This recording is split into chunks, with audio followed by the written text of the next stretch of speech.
Meu nome é Renata, eu tenho 24 anos. Aos meus 14 anos eu comecei o uso da droga e me envolvi no crime. Vivia traficando e roubando. Aos meus 15 anos meu pai veio falecer no dia do meu aniversário.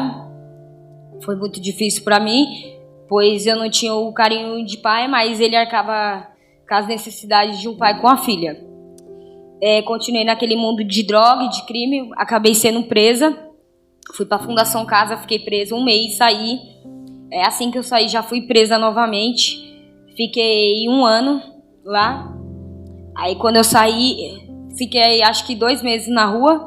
Fui presa novamente e só saí com 18 anos de lá. Aos meus 18 anos, quando eu saí, eu passei somente 1 semana na rua. Os policiais já me prenderam e eu fui para Santana. Fiquei em Franco da Rocha, aguardando a audiência, fui sentenciada lá e fui para Santana, o antigo Carandiru. Lá eu passei 3 anos e 3 meses da minha vida, de lá eu fui transferida para o semiaberto, para o Butantã. Lá fiquei mais 9 meses. Foi assim que começou a pandemia, que eu fiquei no Butantã. E aí trabalhava para remir meus dias lá dentro para me sair o mais rápido possível. Quando eu saí de lá, a vida inteira eu não morei com a minha mãe. Sempre fui criada pela minha avó. Então, quando eu saí da cadeia, eu me deparei com a minha mãe morando com a minha avó. E aí, uma mulher que eu me envolvi de forma errada foi morar comigo lá na casa da minha avó, porém ela e minha mãe não se davam bem. Então, tinha muitas brigas. A gente acabou alugando uma casa da minha tia e fomos morar na casa da minha tia. E aí, conforme as brigas, eu e ela, eu comecei a beber. Eu nunca tinha bebido na minha vida. Eu tinha usado droga a vida inteira, porém, quando eu saí da cadeia, eu não usava mais droga. E aí, eu comecei a beber demais. Aí, a gente achou melhor mudar para Diadema, para ver se eu me afastava um pouco das amizades, para ver se eu parava de beber. Quando chegou em Diadema, foi pior. Eu voltei a usar droga e bebia mais. Minha avó ficou doente. E todo dia eu saía de Diadema para vir cuidar da minha avó. E aquilo foi atribulando mais o relacionamento e a gente tinha mais briga. E aí, como eu vinha todo dia, eu acabava passando o final de semana. Na sexta-feira eu não voltava mais e as brigas continuavam. Então ela mandou eu escolher ou minha avó ou ela. E aí foi muito difícil fazer essa escolha, mas eu preferi minha avó. Só que minha mãe também bebia e ela bebia muito. E minha mãe já não estava conseguindo mais cuidar da minha avó, fazer comida, limpar a casa. E por eu não saber fazer essas coisas também, as minhas tias foi e resolveu levar minha avó para uma delas cuidar. E aí entre elas arrumaram uma pessoa para cuidar e minha avó foi morar com ela. Ficou eu e minha mãe. Meu irmão saiu da cadeia e foi morar com a gente. Eu morava na parte da frente, eles moravam no fundo.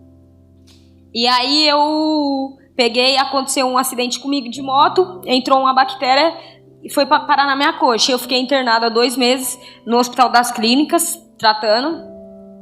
E aí, quando eu saí, eu não conseguia andar direito, meio debilitada. Eu fui morar com a minha irmã. Aí, melhorei um pouco da perna. Aí, já estava procurando emprego para me levantar, não estava usando nada, tinha parado de beber, de usar droga. Ia ser uma nova pessoa. Um dia, minha mãe passou mal. E aí minha irmã falou, você vai ter que ir lá, porque eu trabalho amanhã cedo, então você vai ter que ir lá, você levar ela no médico. E aí eu fui levar minha mãe no médico. Quando eu levei minha mãe no médico, chegou lá no hospital, tava demorando muito. E aí ela não queria ficar. Aí ela falou assim, vamos embora. Só que eu falei, se eu for embora e eu chegar na casa da minha irmã e falar que eu não passei no médico com ela, minha irmã vai acabar com a minha vida. Aí eu peguei e fiquei lá, no Batine. E nisso que eu fiquei lá, eu voltei a usar droga e voltei a beber, só que bem pior. E aí eu brigava muito com meu irmão. Meu irmão fumava K9. E aí eu via ele fumando, eu falava, eu não vou fumar isso. Eu prefiro usar química e beber do que usar isso. E comecei, ele falava, é bom. Aí eu comecei a fumar com ele. E a gente fumava junto, a K9, e ficava os dois retardados. E minha mãe falava, ah lá, já começou esses dois. Ó como que um fica, ó o outro. E aí minha mãe estava doente e a gente já não conseguia mais cuidar dela. A gente só queria usar e usar e usar. E aí a minha mãe ficou internada no hospital. Com 1 mês que eu estava fumando já K9, ela ficou internada no hospital. E aí nós começamos a fumar mais e mais. Aí veio a notícia que minha mãe faleceu. E aí pra nós já não tinha mais sentido de nada da vida. Pelo menos pra mim não. Eu já tinha perdido tudo que eu tinha, emprego, já tinha perdido a mulher como me envolvia de forma errada. Minha avó já não estava ali mais perto de mim, Deus tinha levado minha mãe, então eu só queria usar e usar. E a gente começou a vender tudo que tinha em casa. Acabamos de vender as coisas, meu irmão, ele não tinha muita coragem de fazer corre. Eu não, eu já ia, eu tinha uma arma e eu ia e roubava com ela todos os dias sozinha. Eu ia e roubava e ele falava que era perigoso, que qualquer hora eu podia tomar um tiro pelo meu tamanho, ou as pessoas desacreditar de mim e acabar fazendo alguma coisa comigo. E aí a minha família falando, poxa, até esse tempo atrás você estava bem, trabalhando, tendo suas coisas, conquistando tudo, e você jogou tudo pro alto, e ele falava sempre isso pra mim. Aí meu cunhado até usava uma frase assim, poxa, até um tempo atrás você me emprestava dinheiro, e agora você não tem dinheiro nem para se sustentar. Isso mexia muito comigo, e eu falava, eu quero ajuda. Só que ninguém deles mais acreditava em mim, porque eles tentaram me ajudar e eu decepcionei, que fui lá para levar minha mãe no médico e fiz outras coisas. Então aí chegou uma voluntária, que ela é voluntária lá na balsa. Perceba isso. Esta é a vida louca, sem a sabedoria. Agora começa a entrar Deus. É uma voluntária da Missão Belém, que ela não conhecia, conta o que aconteceu. Ela conhecia bem próxima da nossa família, ela falou da missão. E aí a minha família falou, olha, tem um lugar lá na Sé, se você quiser ela te deixa lá e você vai, mas você tem que querer, não basta. Aí eu falei assim, então tá bom, eu vou. Aí eu falei pro meu irmão, olha, a Daiane, que é minha irmã, ela falou que arrumou um lugar pra gente ficar.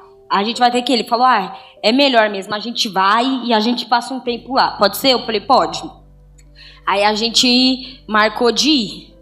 Tipo, eu acho que era numa quinta, a gente falou, vamos na segunda então. Aí falou, tá bom. Aí quando foi, aí eu peguei e falei assim, olha, então eu vou me desfazer da arma. E aí eu fui e vendi ela. O rapaz falou assim, olha, eu tenho R$300 pra te dar agora e os outros 1.000 eu te dou depois, pode ser? Eu falei, pode. Só queria usar, porque eu sabia que eu ia me internar, então não tinha necessidade de eu deixar nada ali. Aí só tem a casa mesmo, não tinha mais móveis, não tinha nada, só a cama. Aí eu peguei, catei o dinheiro, a gente usamos de droga. Aí quando foi na sexta-feira, ela falou, vocês querem ir hoje? Amanhã de manhã é melhor. Aí nós falou, então vamos. Aí já tinha mais nada mesmo, mas nós foi. Aí deixamos meu irmão na balsa e eu fui pra Sé.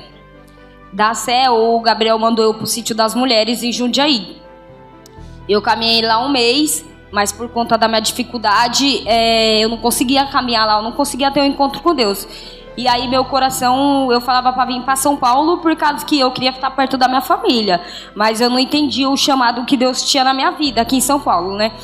E aí eu vim para casa da Gabi. Aí chegou na casa da Gabi, eu fui bem acolhida, né? Aí pra mim eu era só mais uma pessoa e eu ia ficar mais um mês lá e ir embora. Na minha cabeça era isso.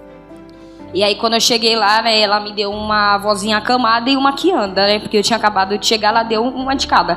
E aí eu olhei e falei, meu Deus, como que eu vou fazer com essa avó acamada? Eu não sei o que fazer. E aí ela foi e falou assim, ó, essa vozinha aqui, 3 irmãs já cuidou dela e ela tá em uma ferida e não melhora. E era no cóccix a ferida, né?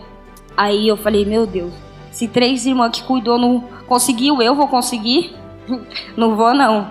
Aí ela pegou e foi e me ensinou a fazer o curativo, secar bem, jogar soro, passar uma pomada por dentro, uma por fora. E aí eu fiz, né? E aí graças a Deus a ferida da avó melhorou. Mas quando eu cheguei lá eu não sabia nem trocar uma fralda.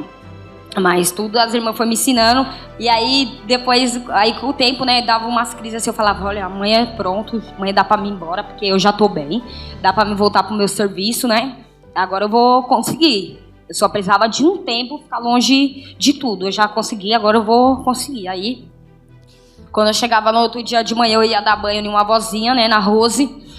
E aí falava, eu não quero tomar banho não, eu não quero tomar banho não. E dando risada, sabe? E aquilo cativava meu coração. E aí, eu fui me doando, 6 meses, consegui concluir minha caminhada. E agora eu tô lá, me doando, assim, às vezes eu penso em ir embora, mas aí vem uma vozinha e faz alguma coisa, e aí aquilo cativa meu coração. Tipo, elas falam, não sei o que vai ser de mim. Aí quando eu falo, você me ama? Amo. Eu gosto de você, eu gosto de você. Então, tipo assim, eu não consigo me desapegar delas. Então, imagine elas de mim. Então, por esse motivo, eu continuo ficando e me doando. Eu não sei qual que é o chamado que Deus tem na minha vida. Eu continuo rezando para saber, mas enquanto isso, eu permaneço na casa das vozinhas. Agora, a Renata, ela teve uma dificuldade na sua vida com o homossexualismo, por isso que não conseguiu ficar no sítio.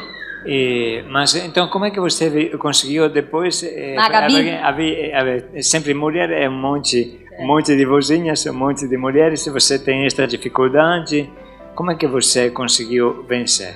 Eu consegui vencer essa dificuldade porque quando eu cheguei lá na Gabi, ela falou assim, olha, aqui todas é sua irmã. Aqui eu não vou te proibir de falar com ninguém, eu não vou proibir você de fazer nada. Mas eu só observo, viu? Aí eu falei assim... Aí eu comecei a enxergar as irmãs como minhas irmãs, entende? Por que com a minha irmã eu não tenho maldade? Por que com as irmãs eu vou ter? E aí eu comecei a enxergar as irmãs como minhas irmãs. E aí eu falava, Gabi, mas como que eu vou fazer para me lutar contra essa dificuldade? Porque se aqui eu consigo, na rua eu também vou conseguir, né? Ela falava, minha filha, reza, busca Deus, que Ele vai tirar isso do seu coração.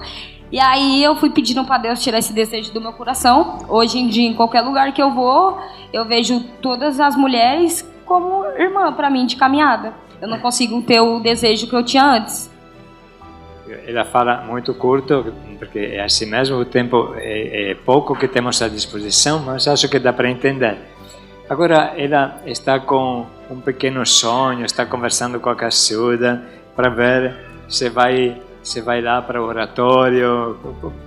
Por que você deseja ir neste lugar onde tem muitas crianças?